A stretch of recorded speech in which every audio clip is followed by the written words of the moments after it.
আবু তো আদনান হুজুরকে আমি এভাবে কখনো কাঁদতে দেখিনি। কালকে যখন তার সঙ্গে ফোনের মধ্যে কথা বলতেছিলাম, তিনি হাউমাউ করে কাঁদতেছিলেন আর বলতেছিলেন যে আমার নামে এত বড় মিথ্যা অভিযোগ করলো। তার এই চোখের পানি আল্লাহর আরশ পর্যন্ত পৌঁছে গেছে।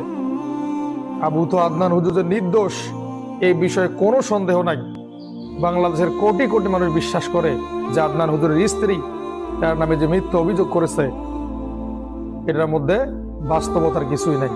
আদনান হুজুরের চরিত্র এত সুন্দর এবং তিনি মানুষের সঙ্গে এত শালীন ভাষায় কথা বলে, মেয়েদেরকে এত ইজ্জত সম্মান দেয়।